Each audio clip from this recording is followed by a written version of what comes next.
This is Great Lean Leaders Making the Business Case. I'm Dr. Shannon Flummerfelt, and I'm pleased to have here with us today Dr. J.J. Villarreal, Superintendent of Rockwall Independent School Districts in Texas, actually.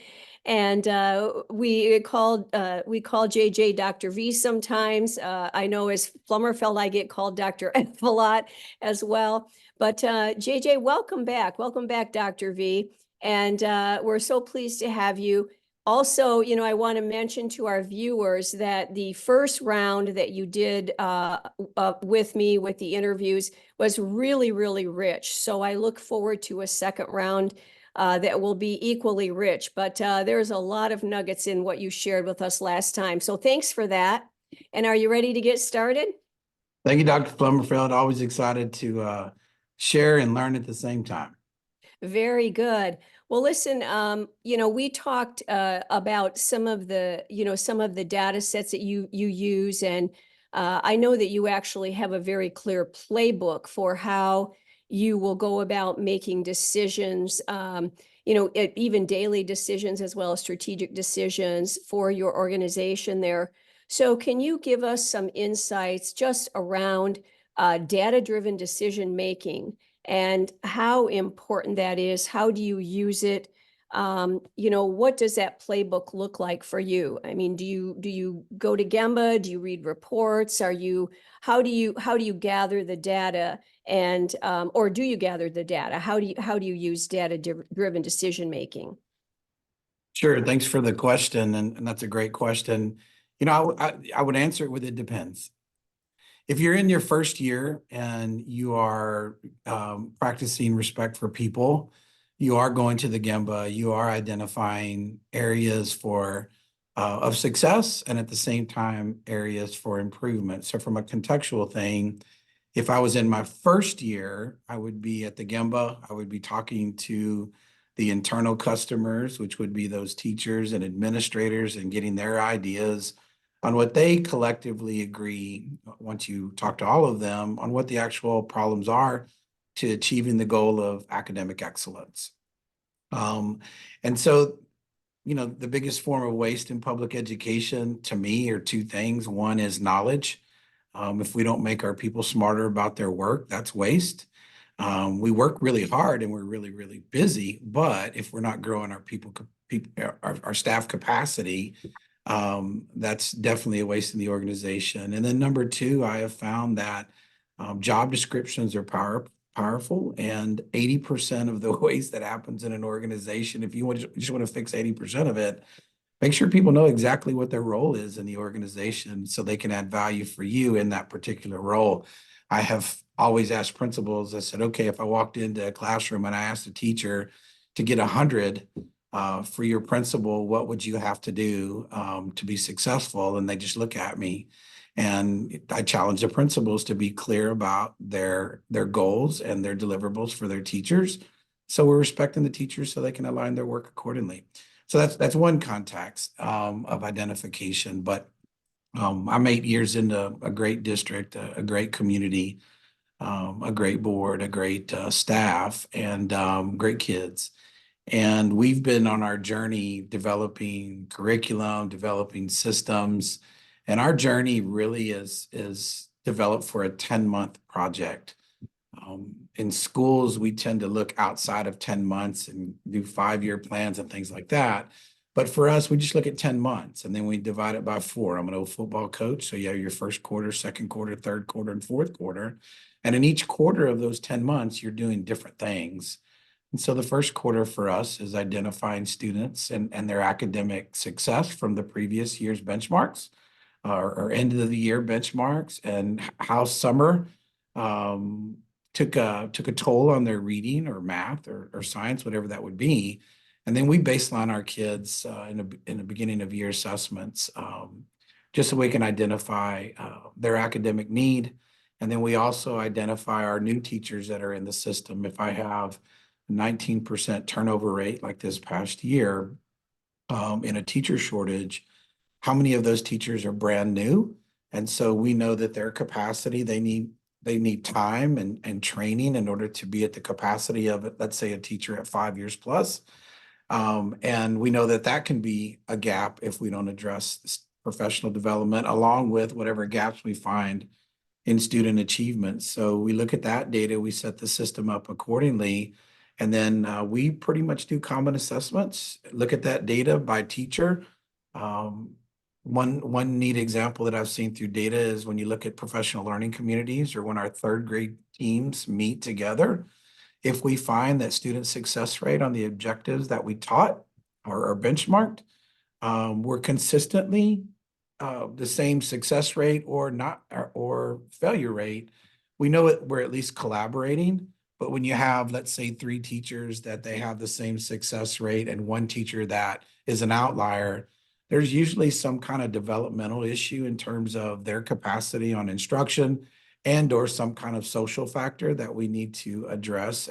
So we don't allow that system to continue that error. We correct it as we, as soon as we possibly can. Um, when we move into November, we're in the second quarter, and by now we've identified our student needs. We've identified those students in special education or emergent bilingual programs who have specific needs. We've watched them develop, and we're kind of looking at the systems of small group instruction and targeted instruction that speaks to the needs of each individual student. Our elementary staff does a great job with that. They'll teach their general required instruction, let's say in reading, but then they'll have a win time where it's specifically dedicated to the objectives or standards from our state that our students aren't developing in. And then you'll see kids go from one teacher to another teacher who's an expert in those areas. And then we'll provide those students with, who have common needs with strong instructional targeted lessons. So that's really helped us improve fast. When you look at baselines, even if they're low, that's just where your kids start. We're always excited to see our 6th and 8th grade scores. That's the last year of elementary and 6th grade in Rockwall. And then in 8th grade, that's our last year before they hit high school. On the level of growth that they have and how high they perform, we're compared to other high performing districts. So along the way, no judgment, no blame. We're just watching kids. We're watching data. We're changing the targeted systems in small groups. We're talking to parents. We're if they play baseball and they love their baseball coach and their parents give us permission, we might even talk to anybody that has motivational impact on our students to help them as a family move them forward so they can be academically successful. And we found that that really works. We don't do anything extra during that first part or first phase of instruction. We just simply focus on the needs of our kids and setting the right system in place so we don't waste any time. I mean, if you backload from an Algebra 1 state test, let's say the school year is 171 days for us, I'm testing a kiddo on a high stakes test in 115 days or 151 days. I'm sorry. So I don't know if this is appropriate term for manufacturing called tack time to put into public Yes, education, it but you only have so much time to teach high stakes tests. So you really don't have the last month to do that when it comes to a high stakes test. So every day has to be a value add. is. I think that that's really interesting. And, what I also just observed from what you shared with us is the idea that data-driven decision-making is very much focused on people and respect for people. Because I think a lot of times that gets lost in the shuffle where, we think the numbers matter. And of course, the data does matter, whatever it might tell us. But people are the ones, there are customers, there are process owners, they're the ones that control the tack time. And so I think that's a really very interesting and knowledgeable way to go about it.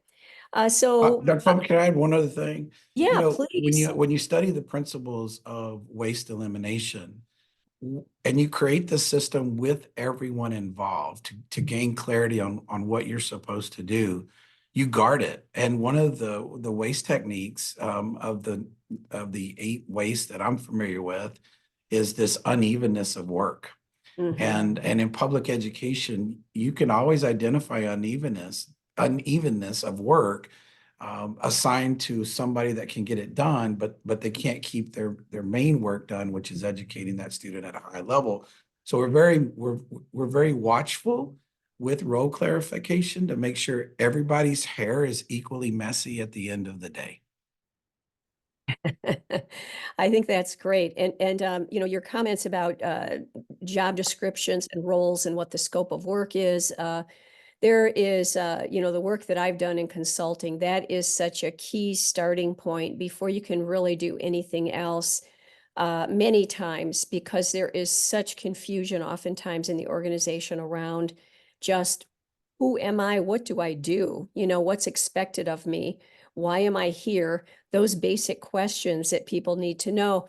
And, you know, that's important. It gives people purpose. So thank you for sharing that. I wanted to ask you next about communication. And, you know, I've seen you in many communication situations. We've had a chance to work together on different projects and initiatives over the years, Dr. V. And you know, I know that you're a very good communicator, and oftentimes, you know, in the role that you're in, it's an impromptu situation where you may not have time to plan out, you know, a state of the district address, but you have to actually, you know, be ready to go in the moment. So, can you tell us some of the keys to successful communication, and do you find any of the lean tools help you with that in terms of communicating well with all the stakeholders you have to deal with? Yeah, I mean, we're a taxpayer funded public education system. And I think the greatest thing that Lean taught me years ago is identifying my customers, eliminating waste, give them what they want in a timely manner. Those really resonated with me. So when I'm speaking to anyone in related to public education, I I feel like they're the customer. And so contextually, if I'm meeting with a CEO of a hospital, for context for them is relationships with the future workforce and identifying workforce needs. And I will speak that to areas that address their needs without being said because they are a customer. Same thing with our Chamber of Commerce, same thing with our cities. We try to speak in truth and just make sure that we meet the needs of everyone as we move forward in public education, parents as well. Some of that, though, we try to avoid the two-letter word in public education. It's easy to spell and easy to say, hard to say. It's called no. And so we don't like that word very much. So, and here's why. I think people want what they want when they want it, and we want to give them that. But I think it takes a little coaching to make sure that we respect them enough to tell them why that, we have to do it a certain way, whatever law or state requirement that may be. Respecting them is also coaching them up to understand the why. So there's a little professional development in every conversation that we do have. And I think when we tell our story 10 times and we say that 10 times and everybody says the same thing 10 times, over time we educate our families to understand better about how public education works. There are more controls in publication than there is autonomy from our state. And that being said, we share that with our public to make sure that they understand what we're doing. But specifically, you know, when we look at our elective courses, they're designed to improve our workforce, give students an opportunity to be successful in college and or work life. We try to make it authentic, and as we do that, we blend it in with our workforce to make sure that we're teaching authentically so our students can move into the workforce and or go to college. And so part of that is dialogue, conversations, building relationships. We want to make sure that we're doing that in all of our communication. Yeah, I think that's great. Do you have like a favorite communication moment, you know, successful communication moment or event that you could share with us?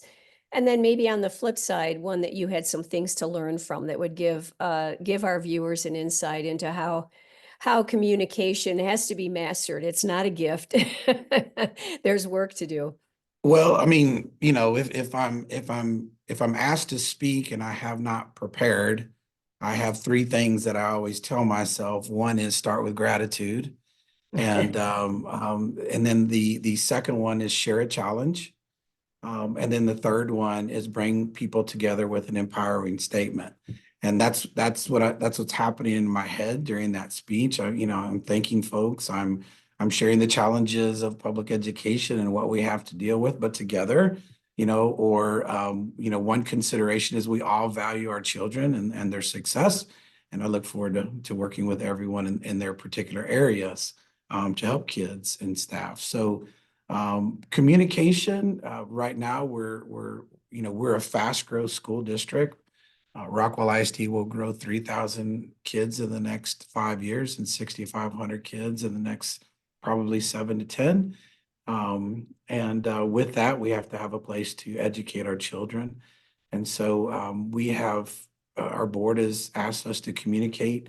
We can't be any more efficient. We have to explain, here are the challenges that the district is facing in order to serve children who need classrooms. And we've pretty much brought everybody we can into that system to at least make sure they understand the realities and facts, and then the why it became the way it has become.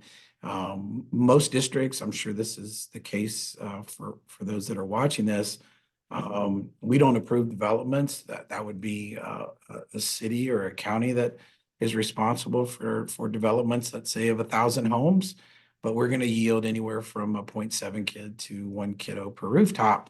When you take in the funding you get for a student and dividing that into 50 million, 110, $120 million middle school, 50 million elementary, with these current inflationary rates, those decisions are a major impact on the school district. So respectfully, we just want to share those facts with folks, and partner is our key word as we move forward to address that growth.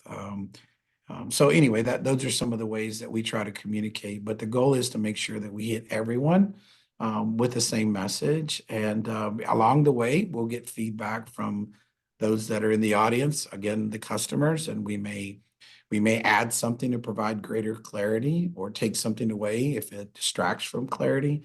But we want to make sure that we're respecting anyone when we're delivering a speech. It's not really about how I thought I did. It's like, how did you think I did? And then we reflect back. So I'm a superintendent that will say, okay, how did that go? I'll check internally with one of my team members that was there. You might want to say it this way or that way to make sure people understand for clarity. But I'm always open to learning and being better to make sure I deliver for the customer. That's great. And a successful bond campaign is in effect a masterclass in, highly effective communication. It is a major exercise in being effective in communication. And when that communication is underscored with some of the principles that you've talked about over and over again, respect, understanding that everyone is a customer, in a public school system, those are really, really very powerful. So thanks for sharing that. You had also mentioned earlier, Dr. V, about you want your employees to work smarter, not harder. And so in Lean, we of course rely on zero defect thinking. And, in some cases, we want to take that zero defect to the ultimate, Six Sigma level. Sometimes, the processor system can tolerate a lower level of gap without, with still being considered, zero defect. But just in terms of developing that thinking and getting to that superior critical thinking, how would you describe that? How do you get to zero defect thinking and high levels of critical thinking in the lean work that you do? What kind of a process do you go through internally or even externally, as you've mentioned coaching people and so on? What does that look like? So in Rockwell ISD, we invest in curriculum and instruction. We have very few staff managing the day-to-day operations of 19,000 kids. We have more staff heavy on the instructional side, curriculum and instruction. That being said, we go to the GIMBA. We never judge a problem. If we see a data point that we're concerned with, for example, let's say 4th grade math, we don't simply just start coming up with reasons why or assume reasons why. We actually go to the shop floor and we identify that particular area. So Instructional coaches are at every campus. We have one reading instructional coach for 2 campuses. We have one expert math instructional coach for 2 elementary campuses. And their assignment is to identify teachers and their instructional needs, depending on what content they're in charge of, and build capacity. So you have general staff development, our leader standard work, let's say in the area of reading, small group instruction, independent reading, phonemic awareness, all those kind of things. Those systems are written in our instructional plans, and we meet in professional learning communities prior to instruction to make sure everybody understands leader standard work, and then what our pacing guide and timelines are to deliver, let's say, high quality learning on a particular standard that the state requires us to teach. And then some teachers may be new to the system or just new to the profession and need more hands-on, more training beyond just a professional learning community. So we will meet with those teachers individually and work on incremental goals that are to be achieved by a certain date. And our instructional coaches will demonstrate while the teacher observes. Our teachers will actually teach while they're being observed by the instructional coach. There'll be feedback loops that go back and forth on the achievement of success in the professional development process, and maybe some opportunities for, a little improvement in a certain area. But again, they're very well coached, that they are there for the teachers. It is a trustful environment, free of judgment and blame. So learning is the foundation and protected in order to improve their growth. So we go to the GIMBA. The next thing that we'll do is we'll have instructional rounds where some of my administrative teams, along with some of the instructional coaches and principals, assistant principals, will actually go observe at the shop floor at every campus and actually see those leader standard work pieces happening, and then provide feedback back to the principal on their instructional leadership as well. So we're constantly monitoring data. We're constantly which is student performance. We're constantly monitoring what the needs are of the teacher. You can't set that system up though unless you create leader standard work. I just want to make sure I'm clear on that. If we're just going out there and here's the instruction, here's the text essential knowledge and skills that we're supposed to teach from the state, and you have 45 grade level teachers all doing it different way, teaching it different ways, that variation doesn't allow that system to occur and grow. We can't manage multiple ways to teach. And so we try to do one best way. We bring 350 teachers together to write curriculum to in a healthy way, push and pull back on what the best practice is for our kids in Rockwell ISD. And by doing that, our capacity continues to increase. And we have found that once you create leader standard work and you're disciplined about leader standard work early in your learning, then you can contribute to the value stream of leader standard work to improve it. And we have great conversations on where we can be better for continuous improvement, probably in November and January and February than we do early in the year, because we're sorting, we're developing, we're understanding. And once we do understand, we're adding value as we move closer and closer to the state's high stakes test, as an example. Oh, I think that's great. And you just described really a continuous state of zero defect thinking where you're monitoring that, you're going after that all year long, constantly. And, your leader standard work is a great method for, ensuring that you're at zero defect, as you said, and then it gives you a way to make adaptations and have those trainings and collaborative meetings and so on that are necessary. So that's very, very interesting. Now, in regard to data and other instructional technology tools and methods that are emerging, including AI, which we don't really fully know yet the impact on educational systems. My guess it's going to be significant, but nonetheless, does technology help or hinder your lean leadership work in the district? And P.S. How do you feel about AI in education? Well, one thing technology doesn't do is give me more than 8 hours a day for work. You know, our instructional environments are 7 hours. You throw in a 30-minute lunch time for teachers and 45 minutes on average daily for planning at minimum. That's a busy work time. So we're going to guard that time as best we can, and we do want our staff to be with their families afterwards. But AI does help in the instructional process to have one-on-one Chromebooks for our students reading independently with headphones on as part of the literacy rotations. That's an example that helps specifically to have your textbooks online and have them accessible to be able to use instructional tools to access the learning, access videos that enhance the learning. Those are all important. I don't know. I mean, I haven't seen a self-driving car work yet. And so will there be a day where AI can perfect grading compositions from high stakes test or short answer responses from high stakes test? And can a teacher go, oh, okay, well, then I'll teach it this way because this is what AI expects. I don't know how all that alignment's going to work because of those variables, but I know that our state currently is testing AI to grade short answers, and I'm sure that will help the state.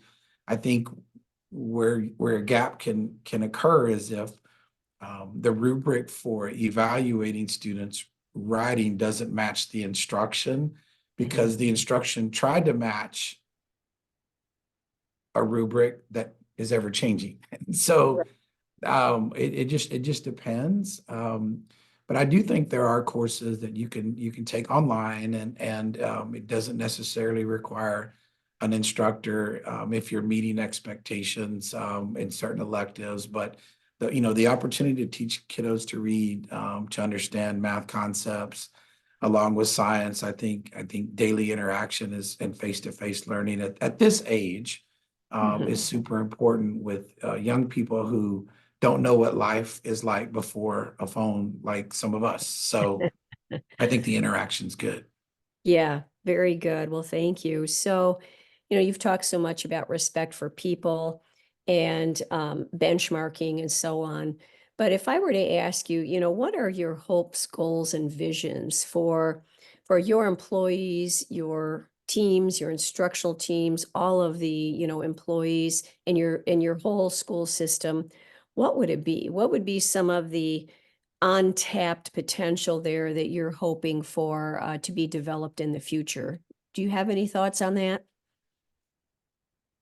You know, the system is always changing. If we had one system that had one deliverable and that we can maintain that deliverable for at least 5 years, or 10. I mean, Toyota's still making the Camry. Um, um, I could answer that question better. Um, to me, public education has become, well, what do you want this year? And so we have to have a system that adjusts to deliver what the state would want this year. Okay, so what do you want next year? Or what law has changed in a certain program that's going to require the downstream to make sure that they're coached up in professional development and then they can deliver this year.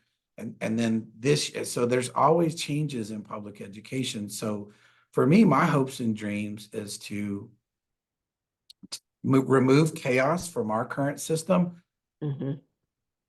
while we're living and trying to achieve value for a chaotic system, if that makes sense. That's always changing. And Mhm. so the way you do that is to simplify. The way you do that is to empower people. So when there is a change in the state system, you don't feel it as much as you would if you did not have standard work. And so I would like to see us standardize. I think public education, you're working for 13 years with a young person, and these are your deliverables. To do more than that um, can cause organizational creep And so we really just focus on what we're supposed to do and try to do it well and deliver in a way that delights the customer. And so the state's going to continue to change, which will force us to change. But I would love to see harmony in the workplace in public education. I think people happy, people continually happy to be with kids and help them in their environment. And all that, everybody grows and achieves their goals. Yeah, I think that's really interesting too. I've had a chance to work with some state departments of education, and the need for lean within the State Department of Education. I mean, wouldn't it be great to have a lean partner um, with the state, to school systems to really truly drive school improvement and, take that view that is needed for continuous improvement. So interesting stuff. So JJ, you're obviously a very masterful lean leader. Can you share with us what you think some of your strengths are as a lean leader? Wow. Well, my mom would say that I'm pretty intentional, so I really try to listen and understand before um, I speak because I only get one time to do that. That's what I tell myself. And so if you only have one time to speak and there's no room for error, you're going to listen first. And that's what I try to be a listener. I try to practice the lean behaviors because it's not about me, it's about everyone else. Mhm. And if I can come to work every day and know that every employee came to work to do a good job, it's my role to put in front of them the opportunities and the support that they need in order to be able to do that. So when I'm looking at every employee, I'm truly trying to identify what they want to do, who they want to be. And if they don't know what they want to do or who they want to be, I don't mind telling them their strengths and what they could be successful at. And if it draws more questions for clarity from them, I'm able to help them in their journey. So I thrive on seeing people be successful. I thrive on walking into a school and going, "What's up, number one?" And the teacher looks at me and says, "What do you mean, number one?" Well, I was just looking at your benchmark scores. You had the highest performing students on the benchmark and watch their face like, how does the superintendent know that? Or I think recently we had a teacher who had the highest growth from one benchmark to another benchmark. I mean, kids are really learning in her class. And so we FaceTime from my office and just, gave her a high five for her excellence. But I mean, I don't know. I think we were designed to help each other, not help each other. And Mhm. in the world that we're in today, I would just love to I just love seeing people be successful and helping them and would like to see other people do the same for others. And I'm that way because that's how I was raised. I was fortunate to be around some of the greatest leaders in the world. And I took their best parts and try to put it together to learn from them and give back. But I have a lot of work to do. I'm a humble person, and I'm not perfect at all. We're always trying and always trying to be better. Sure, absolutely. So, what would you say you're most proud of as a lean leader in Rockwall? Is there something, some kind of a summary statement that you could share that, this is what I'm most proud of in the light of lean leadership and in being a lean leader here in this system? I'm really proud of how intentionally hard our staff works in order to deliver excellence, to delight parents and students, and they work so hard. I mean, it's at a point where you guys need to go home, and then no, Dr. V, we got to do this, or we have to do that. They're so driven, and that is so exciting to see. Our principals, we have a principal meeting. I don't dare tell them and remind them how hard their job is, but it is extremely complex. And any principal that's watching this in the future, thank you for what you do because it is a very complex system with so many pages of accountability documents that have to be followed. And to master that is a true achievement. But I'm just proud about how our folks want to deliver excellence in Rockwell ISD. And because of that, we think we deliver a pretty good product for our community and want to continue to do that. And we don't take it lightly.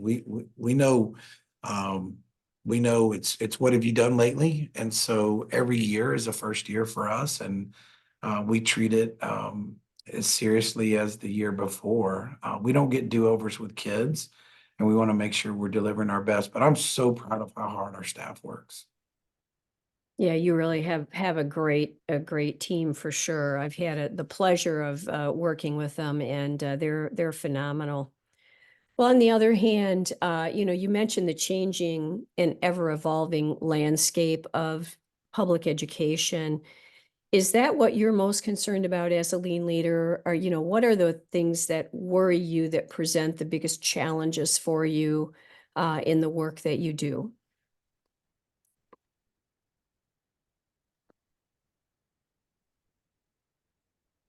I don't think with all that we have to do that we have enough time to sit down and really think things through.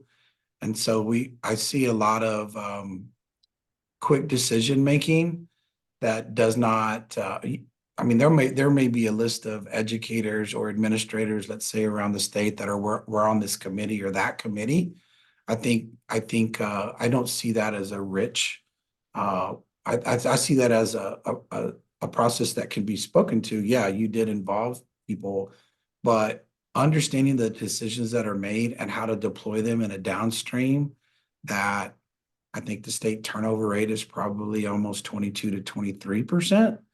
Um, how do you do that when a quarter of your staff is always coming and going Mhm. in this corporation of Texas public education?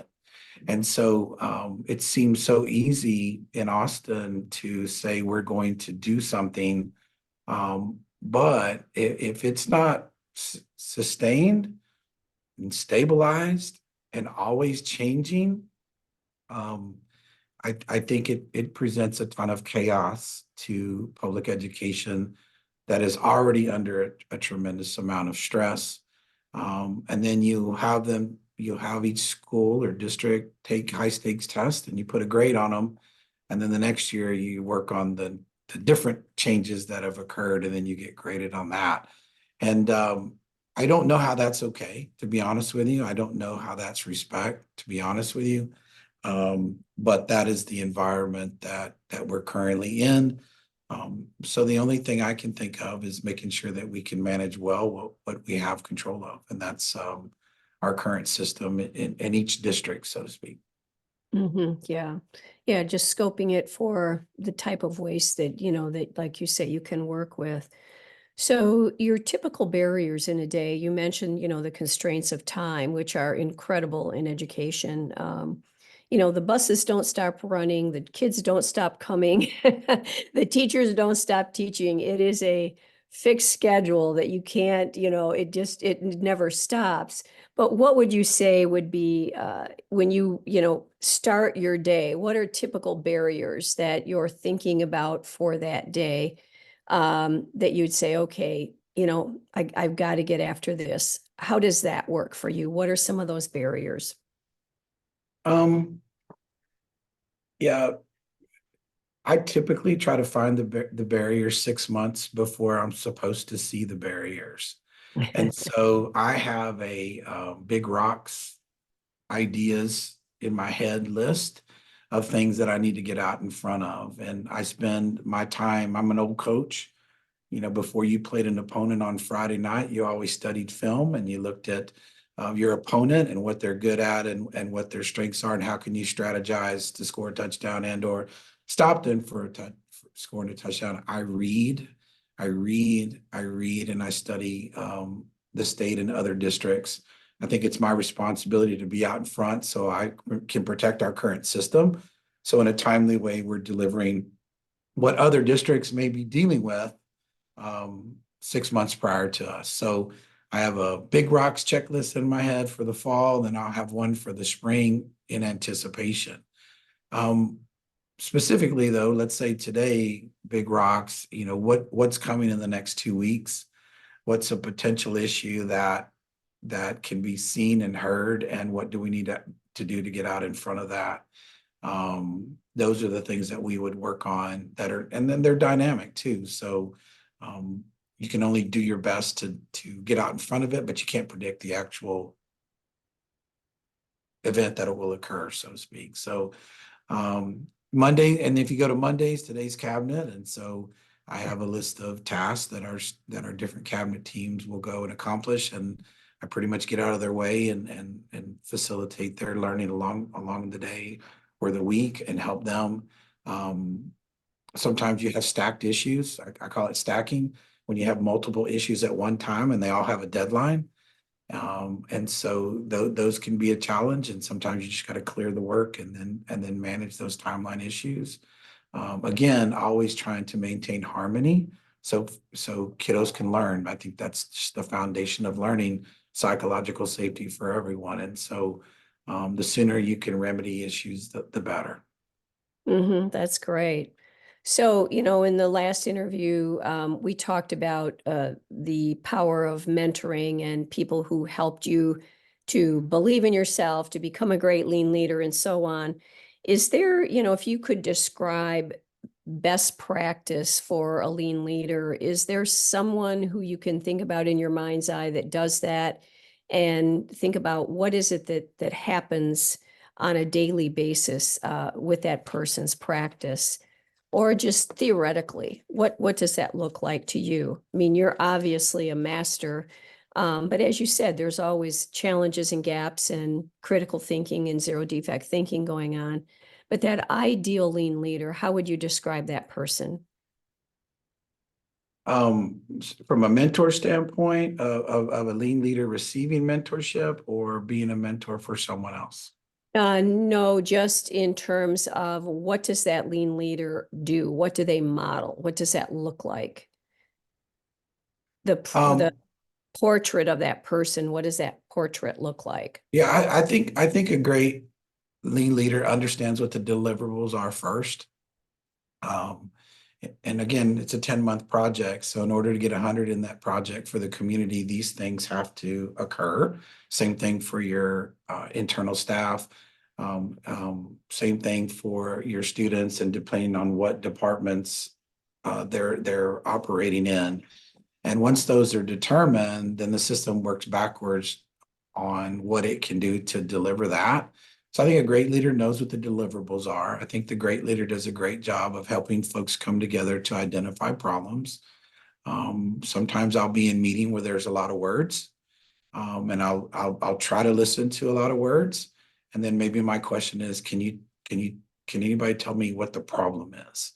And just trying to bring people into focus on what the problem is, and so we can work backwards from there. But I think good leaders try to get to problem identification and then set systems with people that'll deliver success or some kind of countermeasure towards that problem. I think they do that in being humble and trying to know as best they can every employee, to make sure that they're respecting them and helping them grow. I think a good leader rarely uses blame and uses questions in order to identify ways to improve the system. I think a good leader follows the law or the concept of no surprises. So there's a lot of communication opportunities that will occur to avoid the law of no surprises. I think those are the kind of things that I would look for in a lean leader. Someone should be able to articulate the system of a lean leader, and in the absence of the lean leader, no student should miss or suffer because the system has been set up that's excellent and can deliver what it needs for kids. And I think in a lean leader's absence, you should